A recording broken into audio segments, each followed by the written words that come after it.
Today the update is speaking to Marc Silver, a filmmaker who has directed a number of documentaries on a range of subjects, from the Stand Your Ground laws in the US to the Amazonian tribes. Some of these have gone on to win awards at Sundance, and his latest feature film was shortlisted for an Academy Award. Marc Silver, thank you for being with us today. Thank you. Could you briefly explain who you are and what you've worked on? Yeah, I make feature-length documentaries and also short documentaries. And mainly they tackle themes of injustices and human rights abuses. Documentary filmmaking isn't the most lucrative or high-profile section of the film industry. Why did you choose to make documentaries over narrative movies? I might make narrative movies one day, but I started off just being interested in that kind of the divisions between rich and poor and how that structurally happens. And through that, I just realised that the camera is a super powerful tool that can be used, for example, to sell, to make commercials, to sell products, or it can be used to sell ideas. And I was more interested in exploring ideas than I was in selling products. Could you explain a little bit about the project you're currently working on? Yeah, I'm currently about halfway through making a film about the peace process that's happening in Colombia between the government and a guerrilla force. They've been active for about 50 years, and there's been several peace attempts over the last 30 years. And we're making a film about the current peace process that's hopefully will be achieved some point this year. Which of your films would you say has had the most impact? I think all the films have an impact in different ways, and of course, like the themes are all interconnected anyway.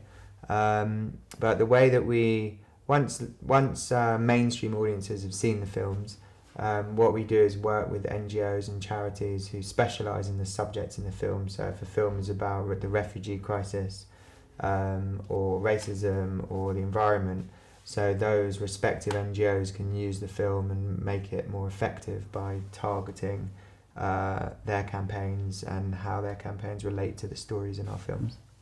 Would you say there's one film you're particularly proud of? No, I'm proud of them all, equally.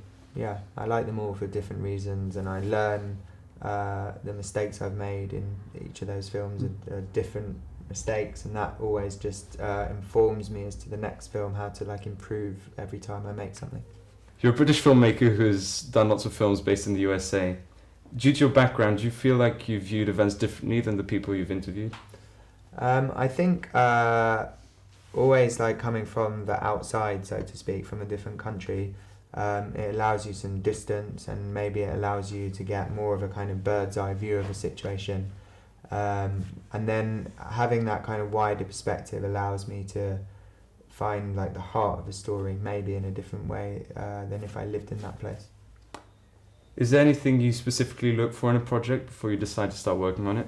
Yeah, I look for almost this, sometimes I equate the ideas to an accordion, where I'm interested in kind of small micro stories but that have kind of global macro relevance. So there's this kind of flexibility between the micro and the macro and the kind of personal and the political. How do you sustain your interest in a project such as 3.5 Minutes, 10 Bullets, which took such a long time to make? You know what, I kind of only take on projects that I am inspired by. So, you go through highs and lows as you're on the kind of filmmaking journey, but I've learned that it's never really worth getting stressed on any individual day, because that problem will be in the past tomorrow, and there'll be a new problem tomorrow. So I've kind of learned that just to kind of feel it and look at it and perceive it as one very large jigsaw puzzle that takes a long time to get all the pieces in place. Was 3.5 Minutes, 10 Bullets a difficult film to work on because of the raw emotion involved? Yeah, all my films have I have very intimate relationships with the people whose stories we're trying to amplify. So yeah, some moments are really hard. I think one or two times in 3.5 minutes I was actually crying behind the camera because of the emotion of the parents whose son had been murdered. What tips would you give to anyone thinking of going into the film industry? I think I would say start off with shorts because it's a lot easier to sustain. And I think I would say really try and know yourself as best as you can so that you understand yourself in relation to the stories you're trying to tell. Marc Silver, thank you for your time. Cool, thanks for having me.